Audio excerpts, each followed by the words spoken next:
We're going to go ahead and get started on the City Commission workshop for April 8th, 2024. I do want to say we are having some technical difficulties, but we are streaming live on YouTube and Facebook. So if we can please call the roll. Commissioner Avila-Vasquez? Present. Commissioner Colwell? Here. Commissioner Harriet? Here. Commissioner McCool? Here. Commissioner Shimkus?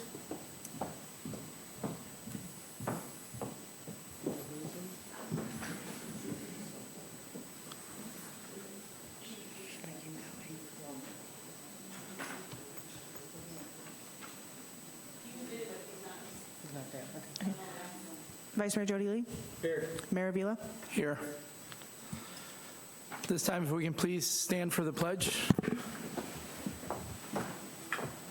Pledge allegiance to To the flag of the United States of America and to the republic for which it stands, one nation under God, indivisible, with liberty and justice for all.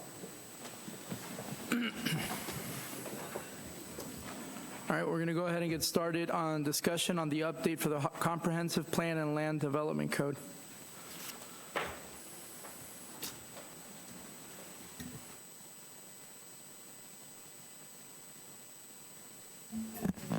Good evening, Phyllis Wallace, Public Works. We have the group Access Infrastructure team who is here to go over their presentation regarding the Land Development Code and the Comprehensive Plan. So I'm going to turn that over to Jason Green. Oh, sorry, Jason. Phyllis, if you don't mind, can you put up the volume on that microphone, please? Because it's a little hard to hear, or maybe I just can't hear well today. I don't know how to do that. Is that up? Oh, sorry.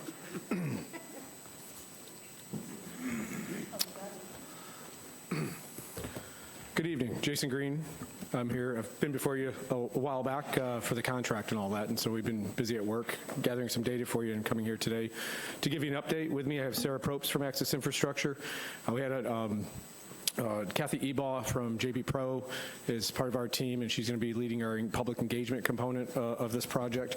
Unfortunately, she was sick and couldn't make it today, so I'll try to fill in on her part of this. But really, we wanted to come here, and the staff asked us to, I'm sorry, I forgot, Cordino Group and Max Forgy. Cordino Group is working with us on transportation issues and identifying some of those components, including some intersection analysis that'll go into building some of the data and items that we talk to the public about. And thank you for talking about turning up the volume. I spent all weekend yelling at kids and cheering for them at a baseball tournament, so my voice almost left me yesterday, but thankfully I'm able to keep going. So part of the agreement, what we're working on is doing multiple things. One of them is looking at current data and analysis, and that includes demographics and growth, transportation, as I mentioned, intersection analysis, really looking at where your major corridors are. We were told there's some trouble areas, looking at those, and are there some opportunities to do some alternatives in those areas, and then really ultimately reporting to you on some of your strengths, your weaknesses, your opportunities, and threats as you move forward as a community. There's a public engagement component to it that I mentioned that will have some stakeholders that your staff is working on, I think, and with you ultimately to put together a stakeholders group. There will be some outreach, and I'll go over that in a few minutes of what that plan is. But of course, we're open to your input on that, of how you'd like that to be done. And at the end, ultimately, the goal will be to have compile all of this data, compile all of this analysis, and really provide you with kind of a report, a summary report.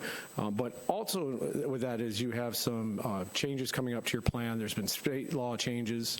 You're required every 7 years to look at your comprehensive plan and look to see if you have anything that's outdated, such as, and I'll give you an example right now, your plan doesn't have enough items in it about solar facilities. State law has changed over the last few years and required local governments to update their plans to allow for additional solar facility opportunities.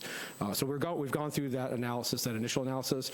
We'll continue that for beyond just the state law components of it when we do the public engagement.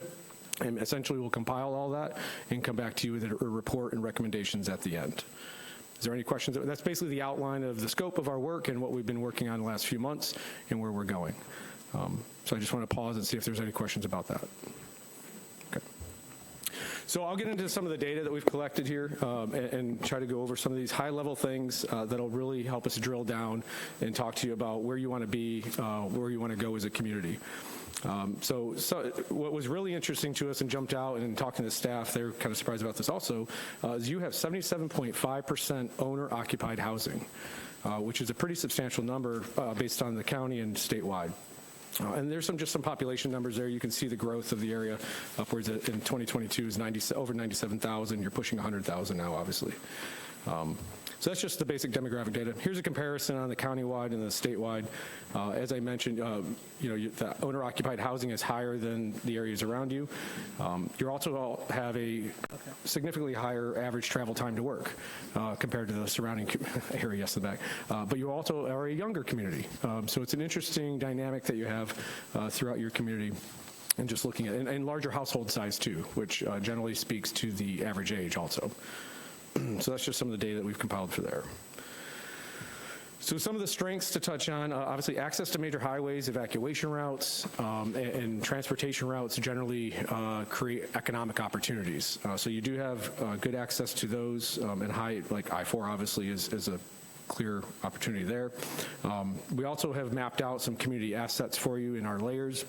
And that includes schools, public attractions, churches, and all this GIS data we've compiled and will be providing to you and your staff. But you have a lot of items, a lot of community assets throughout the area. So some of the challenges, and some of this stuff you may have heard before and probably already know, but this is part of our analysis. 72.6% of the city's land is zoned for single family. You have a very single-family dominant community, and that's very typical of a platted community, pre-platted community as Deltona is. But it presents its challenges in how to evolve, how to provide lower infrastructure costs, how to provide more services, how to provide more commercial opportunities and employment opportunities to the community. And your zoning, and not just is it a large percentage of single-family, but it is also pretty restrictive in its specifically single-family and very restrictive zoning districts themselves.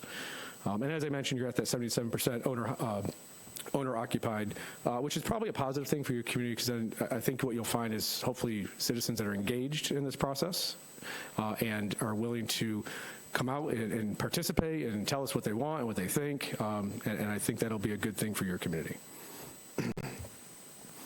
Again, some of the challenges, you're limited vacant land, essentially. So there's approximately 4,200 acres of vacant land, but take out 35% of that because that is public use, reserved, not going to be developed for future development.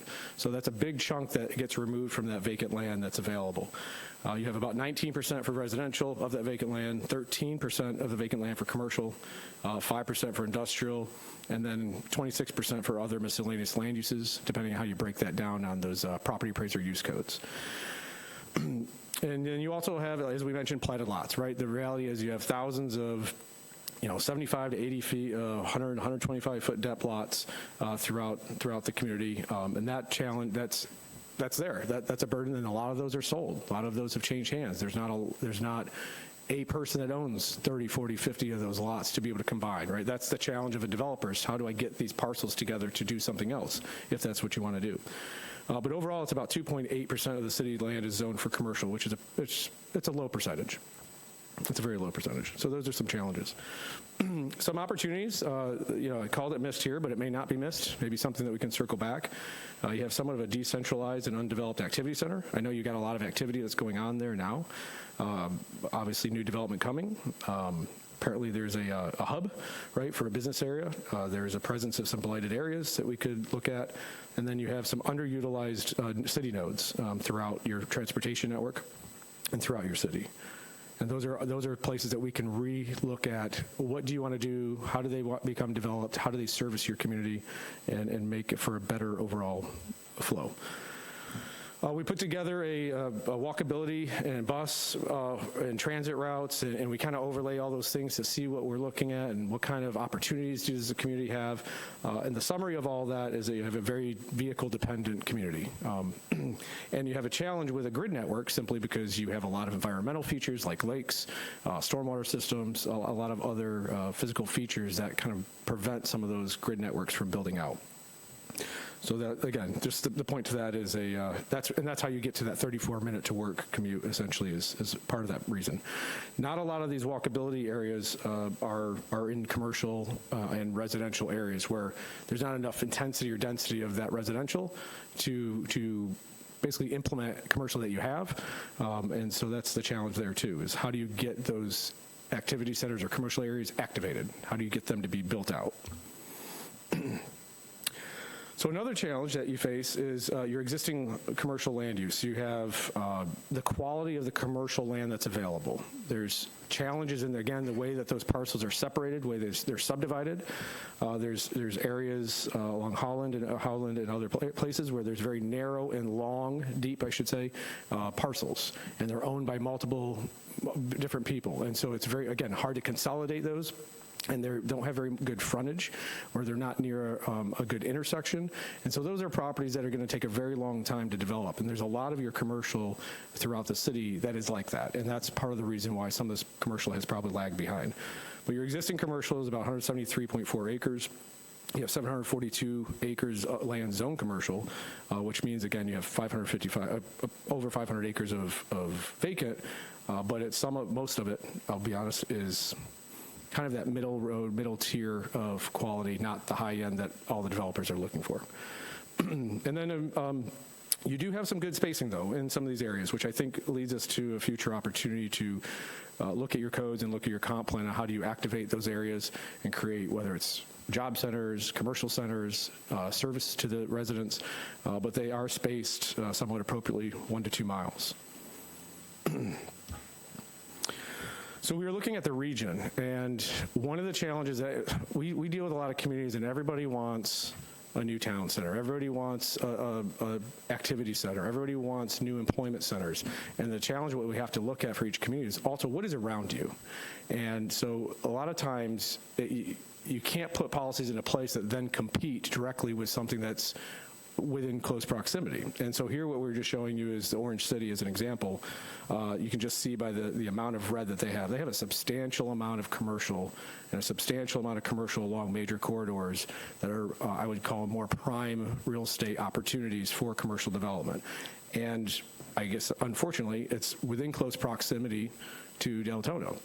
So the larger regional scale type development that they get, that becomes kind of the gravitational pull, and it takes away from opportunities that you might be able to have. So some of the things we can look at as alternatives to that complement those and aren't directly competing with those, but can benefit everybody on both sides of I-4 and throughout this region. But another example is industrial lands. Is where do you put those industrial? Where do you put those business parks? And how do you address those employment opportunities? So that's really what this map is just trying to show, that the amount of red that you have on one side versus the other as far as the direct commercial. So we're not here to dictate to you, tell you what to do. Obviously, we're here to try to be a partner with you. I think the most important thing that hopefully you'll look forward to as we go through this process is engaging the public, getting the feedback from them of what they want the vision, what do you want as your vision for Deltona, and then trying to right-size those opportunities and those solutions to these issues. And they can be a variety of things, right? You can diversify land uses, simplifying zoning maps and zoning districts, encouraging, incentivizing local business components, enhancing urban design, public spaces. You have a lot of opportunities with your public spaces and trails, which we're really impressed with. Looking at complete streets opportunities, there's lots of, which create multimodal opportunities. And then diversifying housing. Those are kind of the general categories of way communities try to look at and picking and choosing different options from those general categories of how they go about creating a better sense of place and opportunity within your community. And as we get into this, we can talk about individual techniques within each of those, but those are generally the ways communities try to look at how to better their community. So I'm going to go over the engagement process here real quick. And try to go through what we've planned out. Now, obviously, the timeline on this is up to you. And a lot of it also depends. We get into these engagement processes, and sometimes the council or commission will say, hey, let's put a stop. We've heard some things. We want to revisit this. We want to slow it down. Sometimes they want to go faster. But really, this is a timeline for you to set. We have an outline here that we're suggesting. And if you want to alter that or pivot from some of those processes, again, that's up to you. But these are our suggestions right now. So in May, we're looking to do a vision charrette. And I'll describe that a little bit here in a second. June, we'll kick off an online vision survey. In July, we'll do some guiding principles charrette. August, we'll continue the online guiding principles survey. And again, making that live, making that active so that there's a continuous feedback from the public. And then by September, at some point, having vision statement and initiative priorities, charrette to then conclude as part of our report back to you of what did all of that say. And the hope is at the end of all this, not will you just have a data and demographics and all these things, but you'll have set what your vision and your priorities are moving forward. That will be the foundation to your updating of your comprehensive plan as kind of a second step to that, which obviously, as many of you are probably aware, once you do that, then you can do your land development codes to implement that comprehensive plan, those vision. But we would like to walk out of here with you having your set vision and your set priorities moving forward so that there's no question of where you're going once we get there. Now, there's some other options of how to do this, but the way that we've created this is, I'll go back to this timeline. So in May, identify community vision, discuss community values, needs, concerns related to a community vision. July would be the guiding principles, which would be essentially to confirm the community to the community or from the community, the key guiding principles needed to achieve that community vision. September is the community priority initiatives, which would be prioritize the critical initiatives that will implement the guiding principles and accomplish that vision. Now, each of the workshops will feature 3 to 4 meetings. There should be a daytime, an evening, and then an elected leaders workshop. We'll try to do those all in multiple days if possible, or a singular day if possible, or over a couple days. And then hopefully these meetings will occur with over a 1 to 2 day period. And so we do that, one, for efficiency for us and your staff, so they're not, and then also because of the timeline, we want to get back to you and get this thing kind of wrapped up so that you have your vision, your guiding principles, and then you can move forward with a lot of other work that you have left to do. And then so moving forward, we'll follow this meeting schedule, unless, of course, once you discuss this and we get into that part of it, you feel that you need to change that timeline for whether it's season, whether it's other reasons. We can talk about that. So I touched on it a little bit. So what we've done to date, in addition to some of this data collection and looking at what makes the community tick, so to speak, as far as how does it function and operate, what does the land use look like, we've evaluated your comprehensive plan for language that is inconsistent, maybe inconsistent with changes in state law. This is required every 7 years. This is the beginning to your issue identification. I'm happy to tell you the evaluation results where there's just a few minor changes to your goals, objective policies. That's what GOPS means. And a lot of that's related to the solar facilities that they changed a couple years ago. We will continue that process during and after the public engagement component that I just mapped out for you, because we want to make sure that there's not other issues that the public doesn't bring up that we would miss.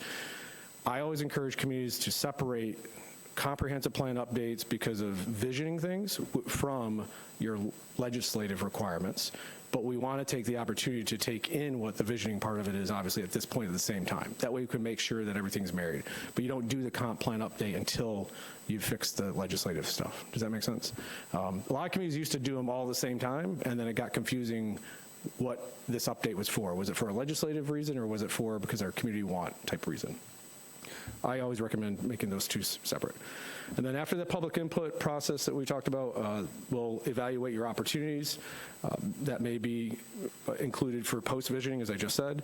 And again, that'll be all compiled in your kind of master report and recommendations that we provide to you. So that's where we're at now. We're in the middle of all this, obviously, and we're looking to kick off this public engagement component. And I'm happy to hear from you or discuss other options or what you'd like to do moving forward. We think there's a lot of opportunity here in Deltona. I think a lot of it is going to be driven, obviously, by yourselves and the public. What do you want to be when you grow up, so to speak? And what vision can you set for the next 20 or 30 years? But the biggest goal, I think, that if we can accomplish, not just getting that part done, but is helping you build champions for that vision and helping you build champions to carry this forward. Consultants come in and we help, but we go away. This is your community. So we want to help you build those champions and we're going to help implement this vision that we come up with you over the next 20 years. And so that's where I think we can help you the most. So I'm happy to answer any questions about this. I know it's high-level stuff, but we're just trying to give you a big picture view of where we're at and what we're doing. So because we have a couple people that are connected via Zoom, we're going to go ahead as usual, start with them. Mr. or Commissioner Harriet, do you have any questions, comments, or concerns? Yeah, I've got a couple of things written down, but I'd like to just hear what everybody else has first. I'm sorry, could you repeat that? Okay. Is Troy online already or no? Yeah. Okay, so let's go ahead to Commissioner McCool, then Vice Mayor Jody Lee. Thank you very much, Mr. Mayor. A couple of questions that I have, and I know that we're going to get into what we're going to do, the rabbit holes later, okay? Okay. But I want to make sure that these are, is your SWOT analysis done? Is this the representation of the SWOT analysis, or is that an ongoing thing? That's an ongoing thing. We're not done with the transportation component, which also builds into the SWOT, and I think it's important to hear from the community to be able to finish that. That's a critical part to that. Okay. And I'm not trying to be condescending, but I'm speaking short form. The SWOT analysis is down here when it talks about the current data and analysis. Mm-hmm. SWOT is just short for strengths, weaknesses, opportunities, and threats. Right. So when you hear us talk about SWOT analysis, that's what that is. So in this analysis right here, are we going to quantify what the LOS is, level of services are for this area? Because we speak a lot in the community about having, when we are doing growth and development, when we're approving developments, we talk about levels of service. Right. And we have never quantified what those LOSs are. According to whose standards? What is the standards for LOS in a community? And we need to address that because we have serious concerns regarding educational concurrency at this time. There's an incomplete formula for educational concurrency, which builds a healthy community. We also don't have a rock-solid standard that we follow. What is LOS? We know we need more deputies here, right, because of traffic concerns, because of our compounding traffic issues, but what is that LOS, and have you looked at that as part of your SWOT analysis so far? That part, no. Those two items are, I would say, at least with the deputy and police and all that, is a little bit outside of the traditional planning component, but it's a very vital part. I think that's a great point. No, we have not looked at that as far as this. I think it's important that's a great point, that this process essentially that comes out of this process. You need to incorporate that into your comprehensive plan, that we need to evaluate this. We need to set a standard. And I'll give you an example. The fire is not one that's traditionally has a specific standard. A community we work with worked really hard with us to figure out a calculation, figure out a formula that this is what our level of service is going to be for fire response times. And it was all based on their ability to track, monitor, report, and record the response times and what they were going through. And so because they put that in place and put those systems in place, they were able to create a formula and a level of service for that, and they adopted that as part of their comprehensive plan. Okay. So those are critical parts that if those are necessary, we need to eventually have them in the plan, that one, you do that, two, you set that level of service, and three, you follow up and continue that. Second of all, have you produced or do you have in mind or have suggestion what a healthy standard of mix is for our community? As you know, we're a predominantly bedroom community. Has it been suggested? What is the healthy mix that our community, I know that this is an ongoing process, but you must have some 30,000-foot view, really, of what that level is and where we're falling behind. Do you already have that in mind moving in? Yeah, I mean, there's general percentages. It's you generally want, a lot of communities strive, I've worked with, have ended up striving for that 70 to 30% mix, but ultimately your retail and commercial component is going to come down to a demand on a per capita basis. Yep. And that demand goes up as your population goes, per capita goes up as your population goes up. It seems kind of counterintuitive. You would think it'd be consistent, but if you're a 40,000 population, you grow to 100,000 population, that per capita demand that you have need goes up. So you'll go from, 50 square feet per person, you get to the 100,000, you might need 90 square feet per person. So it's an ever-growing number because of the way that the commercial and retail work. The more people, the much more square footage you need. And I ask you that because it leads to my next question here, is that in our development, especially we are, for me, I think overly saturated with the residential market here. People have a right to develop their land, I understand that, but what we're trying to, the matrix, the healthy matrix that we are trying to reach requires no further residential development. Sorry, that's my own opinion. I'm not an expert, but I'm just telling you by what I see. So will you be looking at, or could you look at, based on our heavy residential population and moving into this as part of our comprehensive and land use, net versus gross, when we come down to how we zone, I would like to see that discussed, because if you look at a full map of our area, we have so many water bodies and so many of our residential are planned on gross as opposed to net, which means that they can expand really, really close to wetlands and use property that really shouldn't be. And I understand what the developer game is and why they use it. I understand why we have it, but I also understand unique to our development package here in Deltona that needs to be looked at. So I'm making the request that we do that based on what our population is, because we're going to be dipping into that ratio of what a healthy community should look like and how we should plan moving forward. So will that be included? So these are all suggestions to be included. Yeah, so I don't know that we have that to analyze that specific number or that component. I think what you make is a good point in that those are all pieces that need to come out of this process that then become part of your vision and your guiding principles, right? One of your guiding principles may be to enhance wetlands and protect and flood-proof your community. You only do that through restoring and protecting a floodplain, not just the wetlands. The floodplain is an important part, as I think you've all learned. And those are many communities struggle with that. They want to do that, and then they can't get the votes for it. Right. Because development can impact those things. They don't want to go as a higher standard to what a state regulation may be.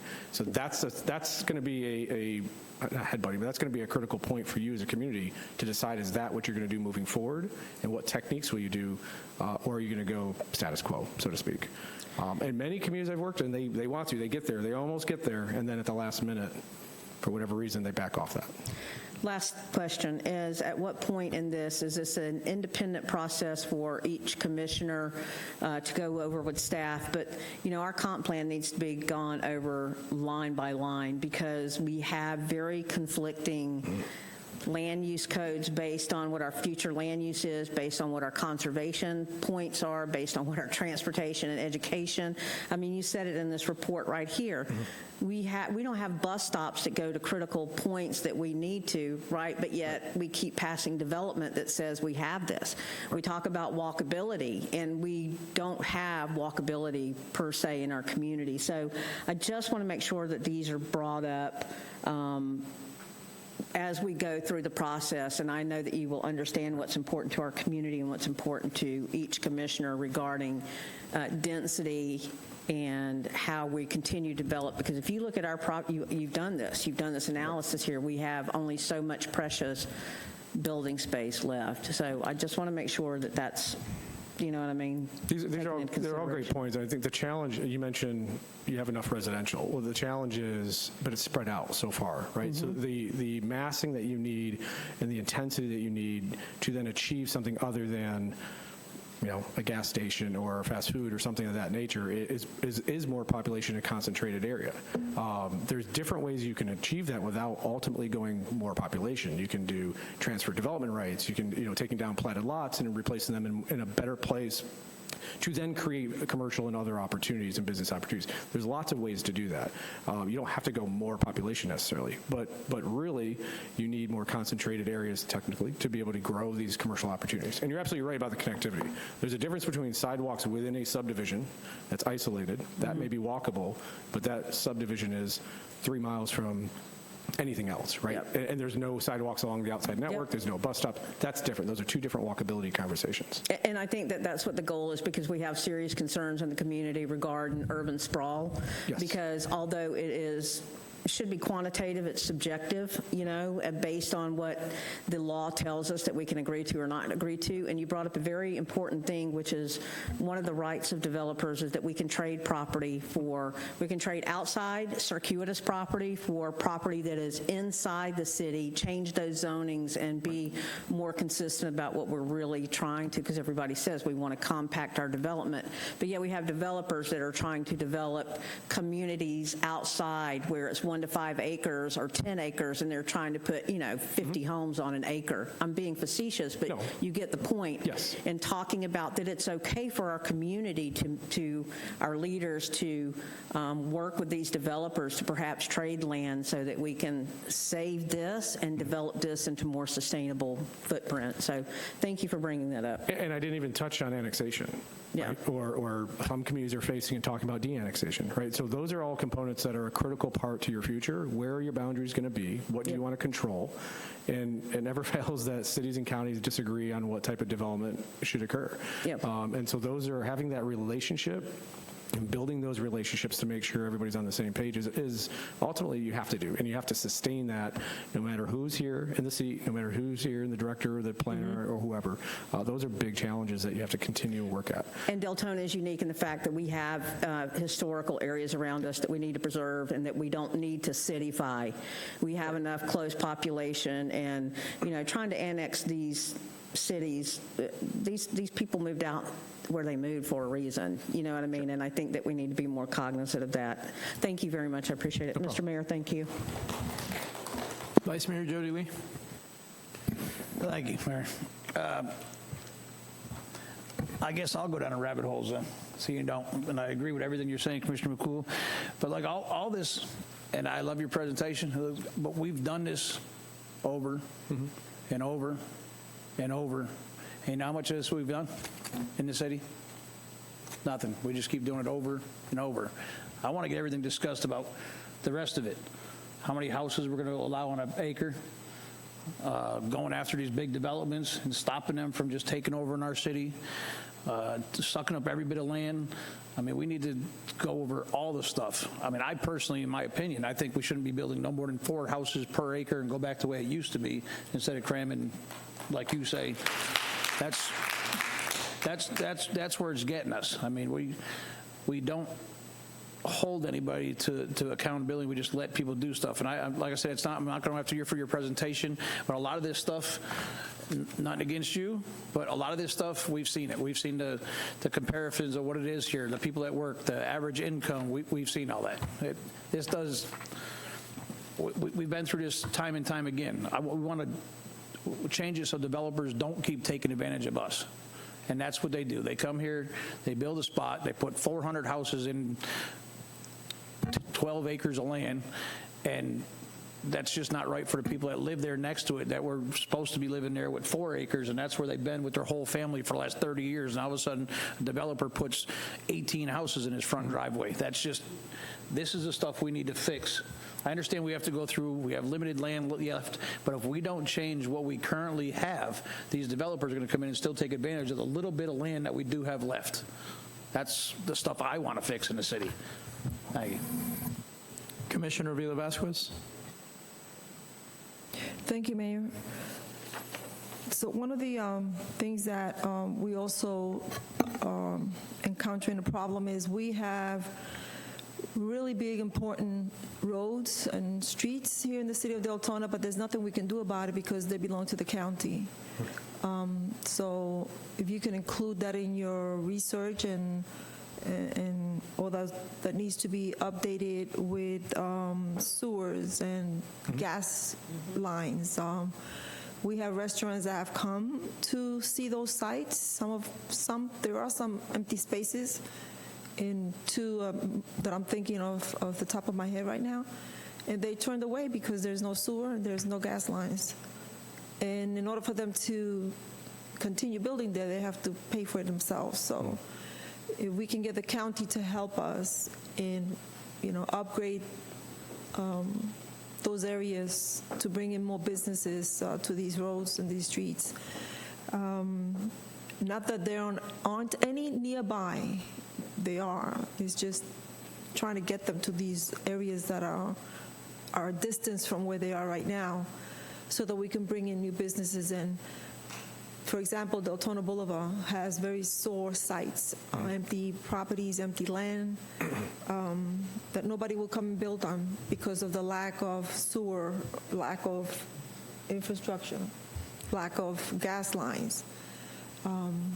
So if we can include that in your plan, it would be great. So if I could go down that rabbit hole with you. So the process generally is that may be a theme that comes out of the discussions, whether it's public engagement or your input and all that. And so that becomes potentially one of your principles of whether it's infilling infrastructure in quasi-developed areas. Is that a priority? Or is that where your infrastructure, your money is going to go in order to encourage that and incentivize that? Those are all the types of things that we're looking to get out of the public and get out of you. And then that becomes the bigger picture that you got, the framework that you gets back to, that then you can turn around and re-rank, so to speak. I don't want to take it down to just a ranking, but prioritizing what is the most important, what is the number one way we can help our community, if it's infill infrastructure and finishing that last mile, so to speak, so that those pieces that are already there can then develop, that could be a priority number one. Then it's the expansion of other areas, right? So all of this can work together on that. It's ultimately going to be up to you of what you prioritize that as. And that's a good idea as an area of a focus that could be coming out of those principles. Thank you, Mayor. Here's one of my big concerns is when we're doing this, right? Like the Vice Mayor said, we've done this a couple times. Not us specifically, but others that have come before us. And it's great to talk about it, but we're not putting it into practice. Correct. When we get people here that are continuously asking for change of a zoning, obviously there's a problem with their land use codes, right? My concern with when we start going down this rabbit hole is I want us to put a big emphasis on protecting our residents from flooding, from stormwater. I want to make sure that when new development comes in, because I've seen some of the things that other cities are doing. In their codes, it requires certain things. It can range from the type of asphalt they're putting down to the way they build their housing, where it helps that development not flood, right? So that's my number one priority, mine personally. The other thing is I think you said we're like 70-some% residential. We really don't have amenities for our residents. Our residents are taking their dollars across the bridge, whether it's to Sanford, Daytona, what have you. I like us to concentrate on seeing how we can bring more amenities for our residents, whether it's restaurants, what can we do to our codes to make it more attractive to them while also respecting the fact that I don't want my residents to be flooding or to be getting in trouble. And I'm going to agree with most of the people that are saying we probably don't need to be building more and more housing. You know, there's things out there that people are doing now, like mixed use. That's a way to kind of get the best of both worlds. So those are some of the concerns I have, but the flooding issue is a big concern for me because I've seen it firsthand, you know, what some of the residents have struggled with. And time again, it's not the fault of anyone specifically, but it's almost like everything falls on deaf ears. Understood. Commissioner McCool and then Vice Mayor Jody Lee. Yeah, I'm thinking out loud here, and I meant to ask staff about this earlier, but before I forget, I want to go back and revisit the law. I am cloudy on it regarding moratoriums. We can do them ever so often. Thank you, Jessica. But I want to revisit that because we did our moratorium in September of 2022, and I think that it's every couple years we can ask for a 6-month moratorium. So moving forward, I want to think about that. And I want it also in here because I've gone over our comp plan and our future land use a lot. And there are a lot of conflicting things as we rewrite this. So I want to make sure that the opportunity is there for community input and elected input regarding line by line on our comp plan, because there's some conflicting thing there in our policy objectives and goals. it's written, but we have changed a lot even since this was done in 2018. You know, and we haven't had in Deltona, we haven't had like a watershed study since 1995 done here. And I requested the county that Deltona be one of the first cities that are included on doing this watershed study. We've had a lot change since this, and I want to make sure that our community understands while we're doing this, when we're talking about our SWOT analysis here, that if we, in building a healthier commercial base, that we have to incentivize because of how we are laid out. We're a beautiful town, but it's going to take incentivizing for commercial growth, and in doing that, it's not to be confused with corporate welfare, right? We have to incentivize to get here because the fact of the matter is, because we're so heavily residentially populated, where do we get all of our tax money? Where do we get our extra stormwater? Where do we have to always go? To the residents' coffers, because we have so little business to support that other tax base. So when we're doing these meetings, I want some of those points to be very germane, because our taxpayers are exhausted. Our taxpayers are so exhausted. And the first go-to is that the city, the municipality, is overtaxing the people and being wasteful. And we cannot develop a good land code without keeping that in mind to relieve the taxpayer of some of this burden, because we're going to be coming back asking for stormwater money. We don't have any. County's not giving us any. State's not giving us any. Everybody's pulling money, and the responsibility falls down on the municipality. So I just want, as we move through, for us to talk about that. We can't have it both ways. We can't let the taxpayer, the residents, enjoy lower levels without incentivizing a commercial base to get here, get established here, and us supporting them here in order to relieve that. And that sometimes includes incentives, because there was a lot of question about Amazon incentives, but there's a reason that we do that. We're almost done paying that off. So I just want this educational cycle to be included as we move along, because truly this comp plan needs to be gone over line by line and corrected with pen and paper, the way that it applies to how we are today, with the flooding that we've had today, with the lack of educational concurrency today, you know, with the amount of public safety that we need funded today. So you as the consultant, and they're right, we've had strategic sessions that have gone, we spent money on consultants, and here the freak we are. We're still sitting here stuck in the rut. So I want to make sure as a commission that we keep pushing forward on this. This is different. This is an actual land use, right, comp plan here as opposed to a strategic session.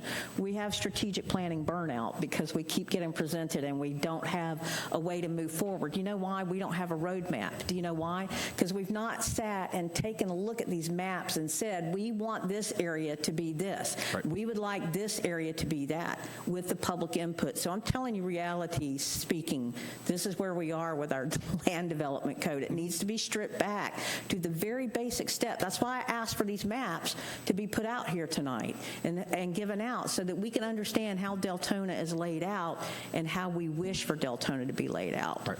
So thank you, Mr. Mayor. Those are all very good points, if I may touch on that, just because as a planner doing this for, 23, 24 years now, there's not enough comprehensive plans that bring all of that together. And a lot of times no disrespect to other departments, they think it's a planner's document. It doesn't apply to public works. It doesn't apply to utilities. And it needs to. It's how you put yourself on the hook from a capital expenditure, a financial investment, and it's the ground. It's the roadmap, as you mentioned, to how you do all those things. Whether it's a park and trail master plan that's going to be redone and updated every 7 years, whether it's a utility master plan, you got to put those things in your comp plan from a financial purpose to plan for it, but also to remind everybody that these things need to work together. They're not all independent silos. They have to work together. You're absolutely right.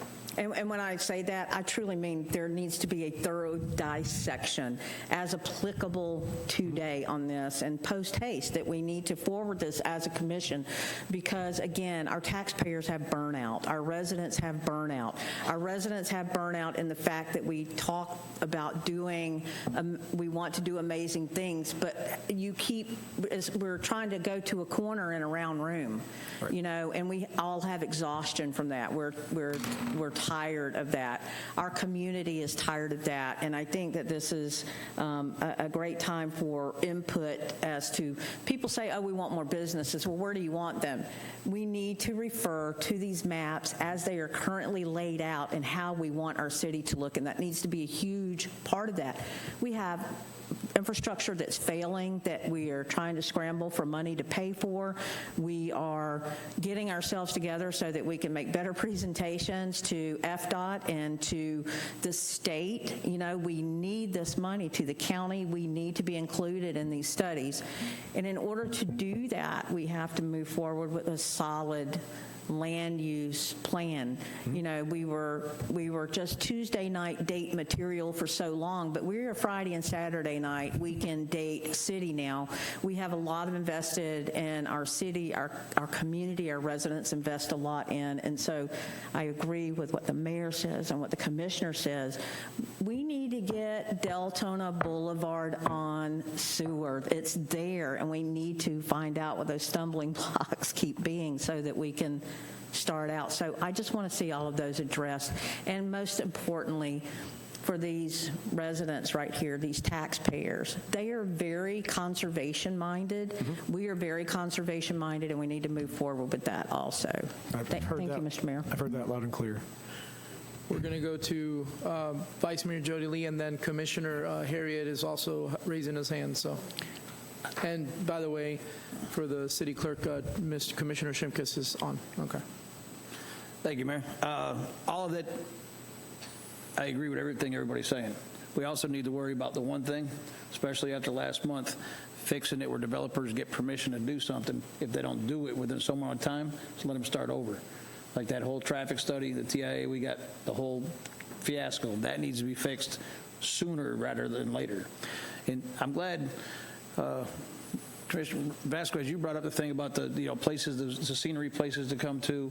You brought up taxpayers' money. I guess it'd be the time I ask Glenn, can you get Tetra Tech on the meeting, next Monday night meeting? And the reason why I'm bringing this up, I tried to ask you before, and it has to be brought up in front of everybody, and I can't do a vote because it's a workshop, but we need to get Tetra Tech in here and explain to us what happened over at our one boat ramp in our city, find out who's responsible, and make them pay for it, and have our insurance company go after this company. So we need to get this done. It's not even really up for debate no more. We've been asking about it for 3 years, or we have for the last year and a half anyway. But we need to get to the bottom of who's responsible. Everybody wants to sue our city. It's time we go after somebody else instead of having taxpayers pay for that mistake. That's my opinion. Commissioner Harriet. Thank you, Mayor. Mr. Green, you mentioned that we have a residential commercial retail split of somewhere roughly 70, a little more than 70%. Ideal would be 70-30. Is that ideal split attainable in the city of Deltona with the current land that we have available? I'd have to do some calculations, but I think when you talk about, that's really about tax dollars, right? Not just percentage land area. You would like, ideally, a lot of communities are targeting that 30% number is where the tax dollars are coming from.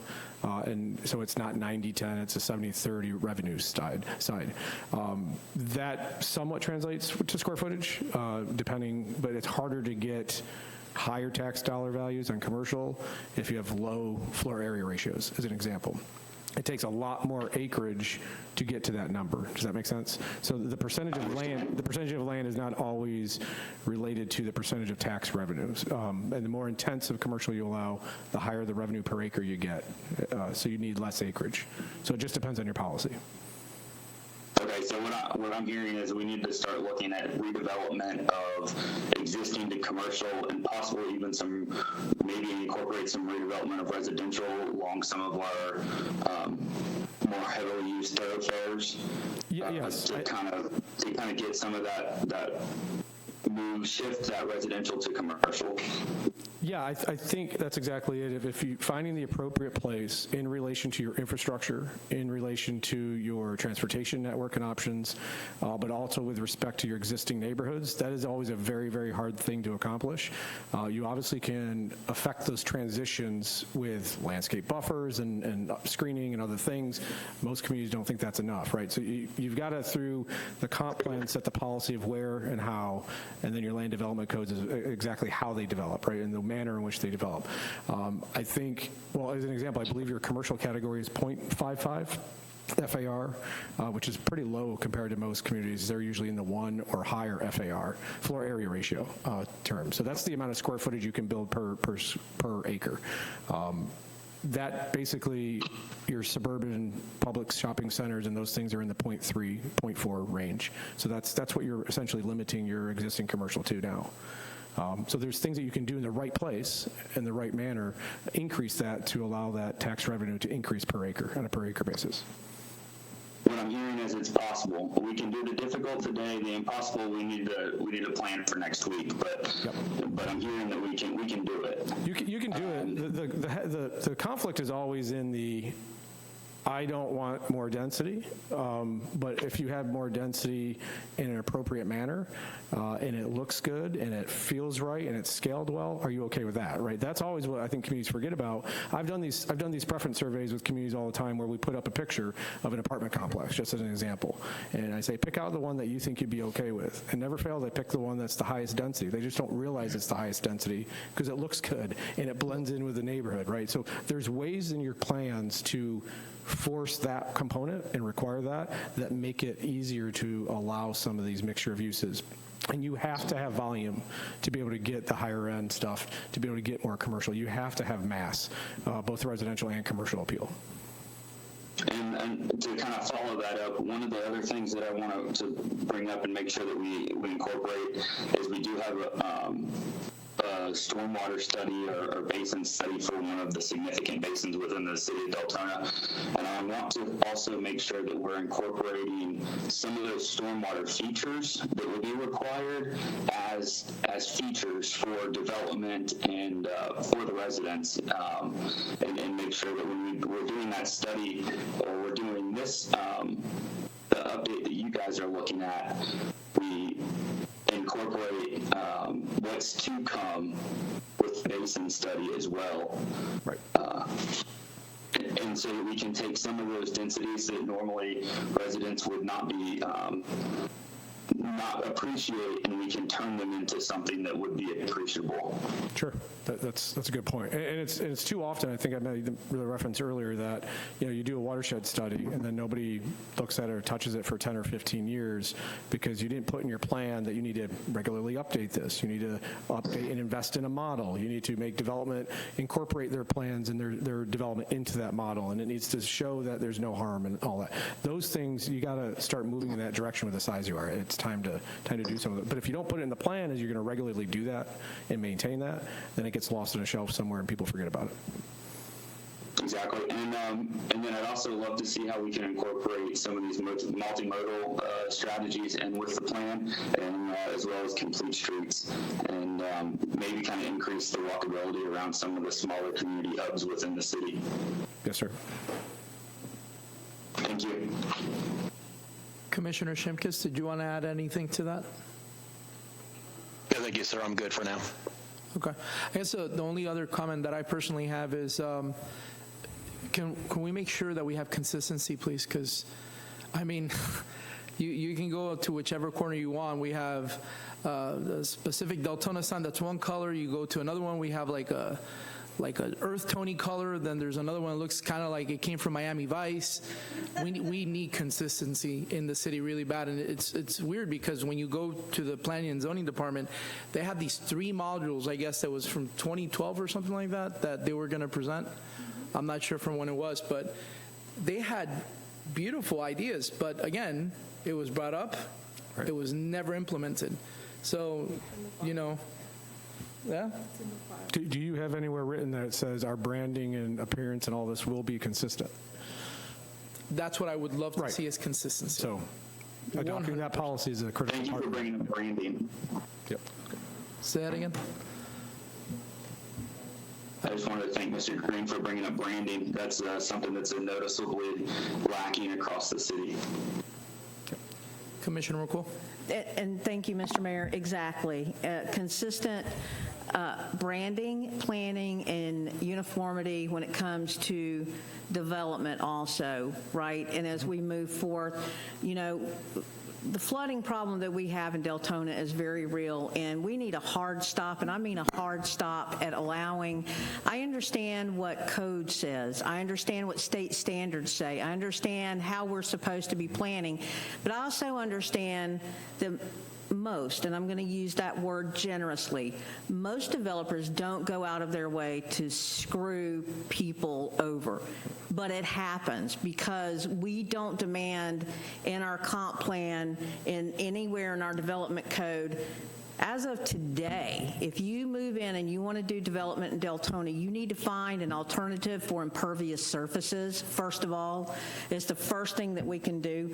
Things like we've cut down all of our natural vegetation, water oaks, palmetto, things that naturally suck water up when that happens. We have more flooding that way. Nobody can tell if it's nature versus nurture, or at least they don't want to. But we know that development has a big deal to do with this. And so I want that to be number one on our list as we talk about mitigating storm and water. It's on everybody's mind, life and property.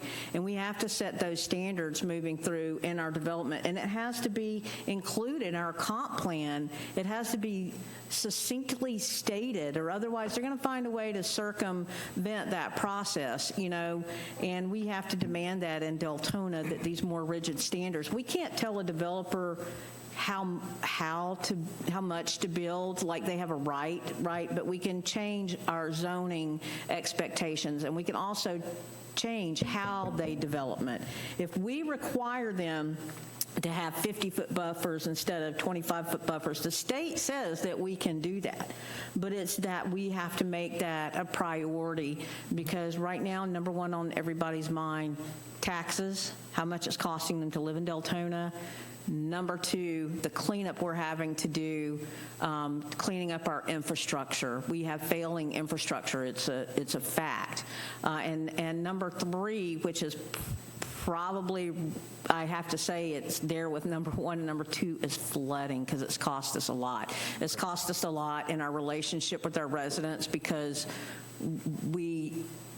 it feels like we failed them, and we need to, as we move forward, make sure it's number one on our list. And I think that's why you see so much passion from this whole commission here, because we are exhausted for our residents, and we need to remember that moving forward. They need to be involved every single step along the way, because they are who have lost the most here. And that's who we work for. So as you move through, please keep that in mind, that we are an exhausted community.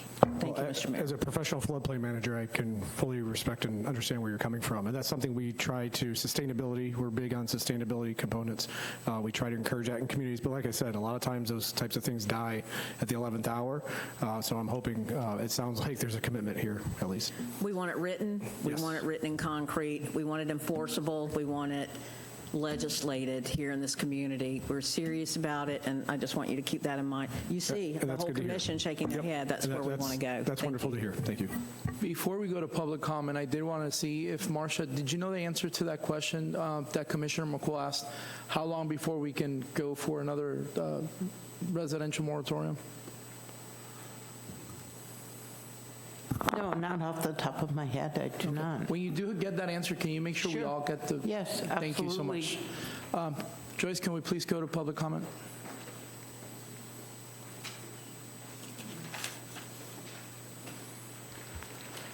Lori, I believe it's Warnicke, sorry.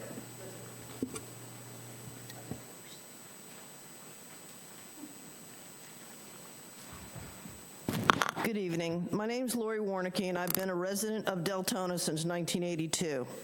Built my first house in Deltona.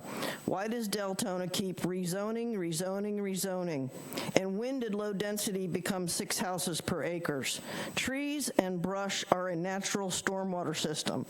With what is being discussed, the acres and acres will be mowed over for more houses, and the natural stormwater system will be destroyed, which will lead to more flooding.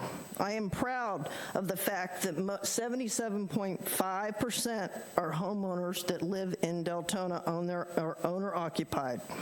This will soon change with the amount of development that's being proposed. Lennar started a Vineland Reserve, and 98 of those houses are rentals. And I'd like each and every one of you to have one of these lists. This is just the information on parking. I have information on crime. I have information on ingress, egress, the neighborhood. This is the parking. People can't get past. And now you want to develop more. How many more are going to be rental units? Parking is an issue. When is the madness going to stop? Deltona has been a bedroom community forever. I was looking forward to a commercial development along 415 where we could go to restaurants. It's a mile down the street from my house. I'd love to be in a golf cart, jump in a golf cart the way City of Sanford's done. Along 415, leave the residential people alone. Quit piling houses on top of houses. And what can I do with these? Because I want every one of you. If you can just give it to the clerk. Thank you. Kathy Bryan, please.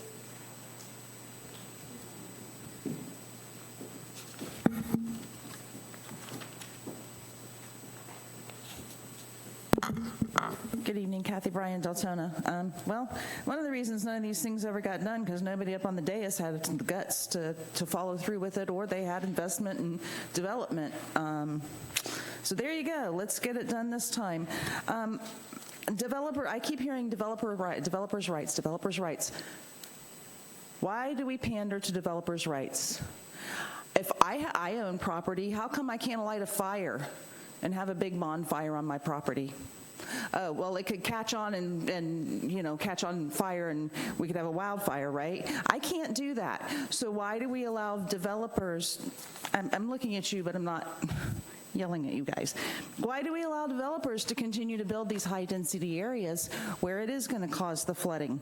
The rezoning issues is one of the things I think that needs to be addressed very quickly. I agree with a lot of things you guys have said. The other thing to look at is when we talk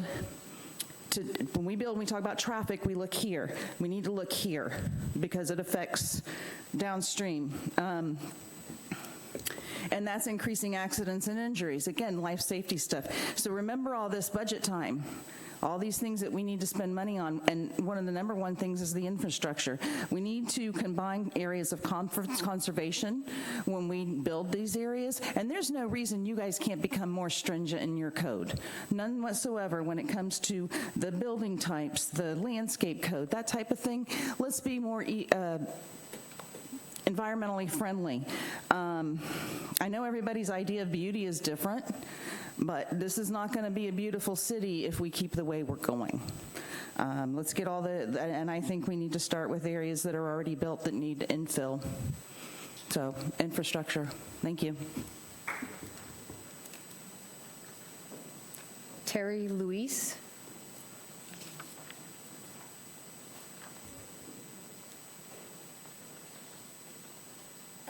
Terry Konash-Louise, and I'm a resident of butting up against Deltona. I see a huge difference in you guys up there, the majority of you, and I appreciate that. I thank you for what you're saying, and now I'm looking for you guys to follow through and make it happen, as we've said. The other change I see is in the meetings that I've gone to with the DRC. They are trying their darndest to tell the developers, we're not going to approve this. Now, whether the developers come back again and try again and again and again, we know that's what they're going to do. But the DRC is doing a great job of buffering it before it even gets to you. We all know infrastructure is a major issue, the water. I buffer right up against Deltona. I flood because of the city of Deltona, and I'm going to be requesting some information in regards to that. The other that I'm looking into is Volusia County Sheriff with the accident reports for Doyle Road. I know Doyle Road is Volusia County, but if the city and the county can work together to improve our roads, it would be much appreciated. And so we are looking for you guys to keep up with what you're saying so that we can move forward. The question came up about why can't we hold developers accountable? If you want to take into consideration and look up the city of Anthem, Arizona in Maricopa County, Del Webb came to Maricopa County and wanted to build all of this subdivision. Maricopa County went back to him and said, that's fine. When you build our schools, you build our fire departments, you build the roads, you build the water treatment plant, and you update I-17, which is the main road. Now there is a beautiful community up there, but Del Webb paid for the majority of the infrastructure. So we need to look at what we can do for those that are building and asking to build to help them or make them accountable for that as well. Larry French.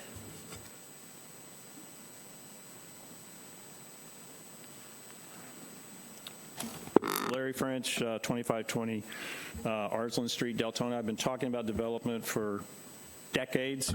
I only have 2 minutes, so I'm going to have to read fast. I like what I'm hearing, what all you were saying, but it makes me think of an expression my father used to have, poop or get off the pot. Our development, what I'm going to talk about here is basically two things, mapping and land clearing, which some of this touched on. We need to have adherence to that comp code. It has to be, it's been ignored for years. Now we're dealing with the consequences. A lot of the things about what we're hearing and allowing development to do need to be changed, as you're all echoing. We need to recognize that. As far as mapping is concerned, some of the data that was being shown on here was from maps zoning that was 14 years old. So we need to have updated mapping on our city, even with the stuff we're using for the zoning, because the land has been altered so much in the past 40 plus years that you need a new topographic map so you can determine the proper land uses for a lot of this stuff. Developments have changed the elevations. Stormwater runoffs patterns have been impacted by this. So your zoning needs to be dependent upon what the land designations are going to allow. So we need to have updated mapping when we're doing these things. Those are essential in moving forward. The other thing is land clearing.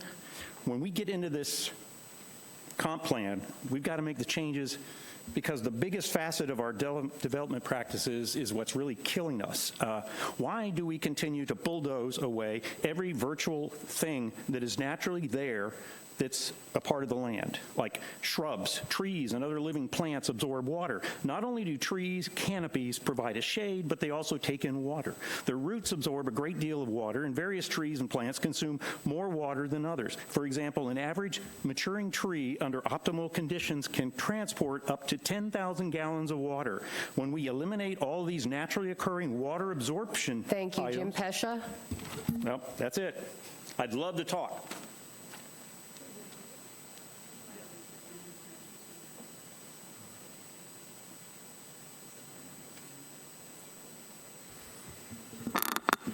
Jim Pesha, Deltona. I'm going to add this one to my collection. I have one from John. Even Brian Tukip had one when he tried to turn us into a sports town. Heidi has one. Now I got one from you guys. In 1995, we became a city, and if I remember correctly, our population was around 60,000. Today, almost 100,000. That's over a 50% increase in population. We currently are also simultaneously doing the Teresa Basin flood study. Our land has been altered, as it's been mentioned. This is coming in and it's talking about maximum use of our land. Not the practical use, not the proper use. How can we squeeze the maximum out of it? In 1995, I was told that the city's slogan was neighbors with nature. I moved here because I was told, and from what I saw when I moved here, we were the closest thing to being a city within the country. Now I go up Normandy Road, and all I see is bare land bulldozed. Go down Graves, bare land that's been bulldozed. We have paved over paradise. I talked to my neighbors that said they came here because it's a quiet little city, and it's a neighborly town. I went through Altamont, down 436, 10-lane highway, traffic light every corner, bumper-to-bumper traffic with everybody in a big hurry to get nowhere fast. Is that the vision for Deltona? I hope not. We have to pay attention. That comp plan, a lot of what you guys said, needs to be done, but the key is doing it. Thank you. Robin French.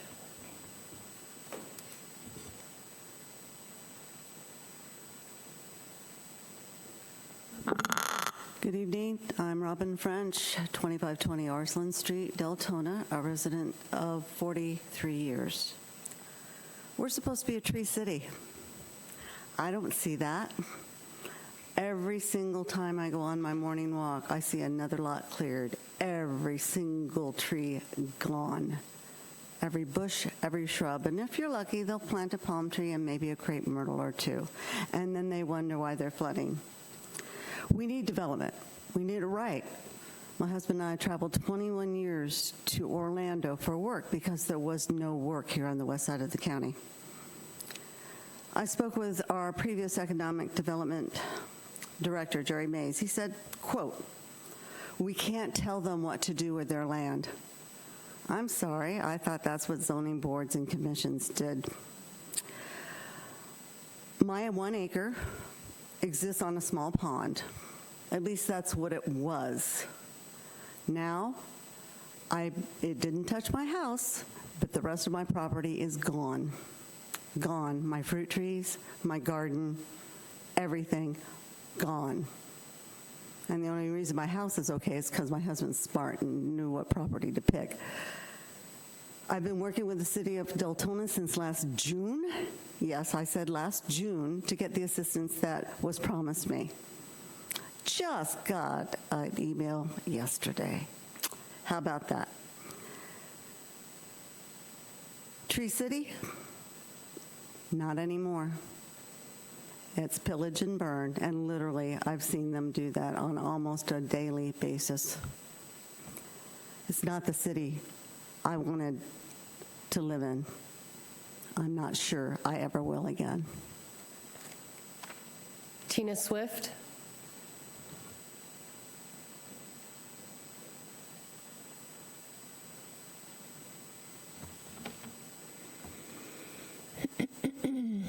My name is Tina Swift. I live off of Lemon Bluff Road in Osteen. I grew up in Enterprise before Deltona annexed and destroyed a majority of it, and I promise I will never stop saying that. I exist to serve the needs of the community of Osteen, and I serve as the vice chairman of the board of Bike Walk Central Florida. Our organization is highly focused on supporting cities in the development of equitable, alternate, safe forms of transportation like biking, rolling, and strolling. As we've all experienced, Florida, and especially this area of Central Florida, is dangerous by design. Advanced, transformative, modern infrastructure like what is displayed in the lovely PowerPoint deck, those are actually possible, but not without specific documented requirements in our land use, zoning, and minimum requirements. To expand on Commissioner McCool's valid point, strategy eats culture for lunch. Strategy without a clear, tactical, integrated master plan and a method in which to protect the city from developers who are using our own land use and zoning laws against us, that is a recipe for disaster. That leads me to the joint planning agreement. Most of you, probably many of us in the room, were not involved in the JPA and the Osteen local plan, since they play such a significant part in the voices and objections of residents. Every time there is a proposed land use or zoning change, I'll provide an abbreviated timeline to refresh everyone's memory. 2003 and 2004, Deltona annexed over 6,000 acres of property in the Osteen area. 2004 to 2005, at the request of the residents of Osteen, the county challenged some of those annexations. January 2006, the council agreed to drop most of the challenges in exchange for a joint planning process for the Osteen area. Fast forward to 2008, the Osteen Joint Planning Agreement was signed by the city and the county. The JPA dictates that no changes may be made to any properties within the JPA as reflected on the map before current state and future without the agreement of city, county, and Osteen residents. Tim Blodgett.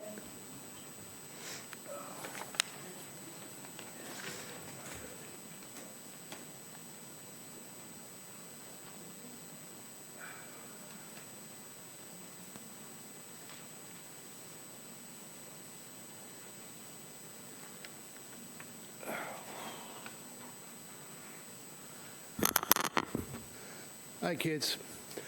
I'd really like this to go well, but I got a couple of questions. That map you have on the left there, that red spot that your legend says is commercial land, I go to barbecues with the people in the neighborhoods that are in that red area. So did a little poking around, found out it was something that Big John did years ago in an attempt to increase commercial, stimulate commercial, that area was supposed to be able to knock down those houses and throw those people out. You might want to address that with this. And that's one thing. The other thing is there was mention of a watershed study back in 2010. I just wanted to bring a little bit of update to that. There was a 2017 Teresa Basin study that was done, and after Hurricane Ian, it's pretty sure that the 100-year flood lines are going to change, and there's currently a new study for the Teresa Basin going on, which will probably change all the 100-year watermarks. Other than that, up on your slides there's a T in, what was it? What was that? Regulated, yeah. There's a T in overregulated. Have a good night. Albert Bryan.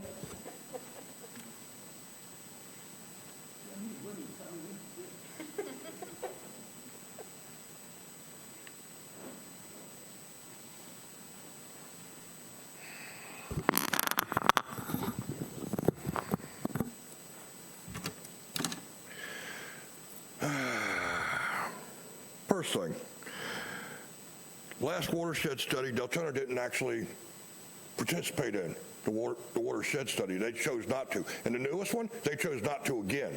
So whose fault's that? Okay. That being said, right now, if you have an acre of land, you can build up to 6 houses on it. By your land code. And there's not much y'all can do about it. So there's one thought of process to this, because the biggest theme I've heard up here tonight from y'all is flooding.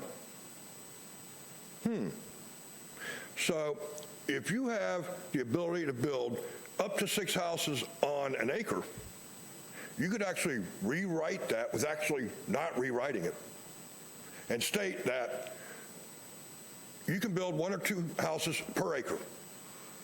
When you go to 3, it's $10,000 extra that you have to pay in. 4, $15,000. 5, $20,000. You get to 6, it's $25,000. And you're going to pay this into an account to buy houses that were flooded during the storms. What do we have, 200? And you've already had to pay for 2, right? So that's one way to do this. Another way, once you get all those houses bought, then you can start buying up conservation land. You want to save land? That's the easiest way to do it. Have the developers buy it for you in a roundabout way. So if they want to build 6 acres per, or 6 houses per acre, make them buy into a conservation plan.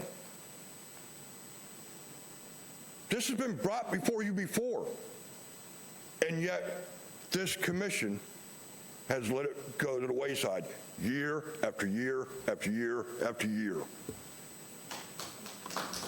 That's all, Mayor. Of Commissioner McCool. Thank you, Mr. Mayor. Someone brought up to this, I think maybe it was Robin that brought this up, and I think that Larry was going to allude to this. One of the things that I yell about is developers we have in our code that there must be so many trees on a property, and here's what happens. They go in and they, without impunity, slash every bit of vegetation and then replant something. Stupidest crap I've heard of in my life. You cannot replant a 50-year-old tree. You just can't do it. And the natural buffers that already occur, we ignore that. Oh, they can do whatever they want with their property. No more. We have natural vegetation established. We have Florida friendly because it was already there before the developer came in to slash it all down. So it's pretty Florida friendly. That's something that it's one of my pet peeves. Thank you, Robin, I think, for bringing that up. I have screamed about this for 5 years on this. Why are you cutting this up when it's already there? Naturally occurring vegetation, nature automatically puts what needs to be where it is to preserve itself until we interfere. And I just really would like for us to be cognizant moving forward of that and holding people responsible for keeping in that natural state as closely as we can preserve it without truly infringing upon their right to build. So there's that. We also have almost, what, $1 million? $1 million in our, how much is in our tree fund? Almost $1 million, isn't it? Almost $1 million in our tree fund. Let's get on that post haste to put trees back and build and put trees. We need a plan for that. We have almost $1 million in tree fund money that we have not used, and we need to get on that. Last thing I have, Mr. Mayor, for staff and for this commission, what I would like to do, because this is a recurring theme with us, that we suggest and we bring stuff forward and we have no way to encapsulate or to memorialize or to visually look at what we're doing. And what I would like for us to do as we move along in this process, and I have suggested it before, is we used to have a whiteboard right here in Chambers. And what it had on there were goals that we had, and we proudly were able to cross stuff off as it got done. And I would like for us to reestablish that as we work through this, so that at every meeting that we televise and in these chambers, the commissioners can be prompted to remember as we have all juggling stuff, and that the community can look at, this is what we're working on this month, and be able to cross that off and hold us to accountability for timelines or at least explanation with what's going on. The community wants to be engaged, but we need to include them in that process as we move along, because information is power. Information reduces conspiratorial ideas or wrong ideas or notions, and it's just a really great way to visually see that, hey, we have stated we want to do this, we create the expectation of doing it for our residents, and then we get to cross it off. So I would like for us to re-implement a whiteboard as we move along in this process as a reminder that this is where we were and this is where we want to go and this is what we have done to get there. So please bring back, Mr. Mayor, if we just, I know as we move along, but at some juncture here, I would like to get consensus or ask staff to do that, if that's the pleasure of the commission, if we can do that again, please. Vice Mayor Jody Lee. Thank you, Mayor. Like I said, I agree with everybody. Everybody's saying everything tonight. And we all touched on the same thing, so the people here, the residents, about this. If we're going to follow this, let's actually do something with it and follow it instead of just keep talking over and over and nothing ever's getting done. There's processes like the C1, C2 with commercial thing. We need to fix all that. I know a business that wants to come in town now, but it's I asked you about it, and you said I have to bring it back to the commission. It's a business wants to come, and it's C2, and I understand a lot of things were designated different business back in the day because there was people that they didn't want. If anybody doesn't remember, back in the day when Dareware came to town, there was a couple of religious people up here, and they're fanatic about not having it in town, so that's when the C1, C2, and all that was written, so we can get that all squared away and fix all this stuff. We need to fix a lot of this stuff. But I hope we can get it done sooner than later, because now if developers and everything hear us talking about changing it, where they're not going to be able to cram 1,000 houses on 10 acres of land, if we don't get it done quick, they're going to come and get their paperwork in, apply, and then we're going to be held to them applying for it. So we need to do this not 5 years later, not talk about it for 2 years like we like we talked about chickens. We need to get this done quick. Yeah, I brought up the chickens. Nah, I had to. Sorry, Jim.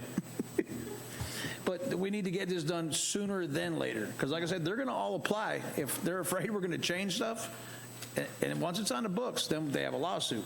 But we need to start doing this stuff. We've been talking about doing stuff, and it seems like infrastructure and everything else seems to be put on a wayside, and we need to get it done instead of just talking about it. Thank you. City manager comments?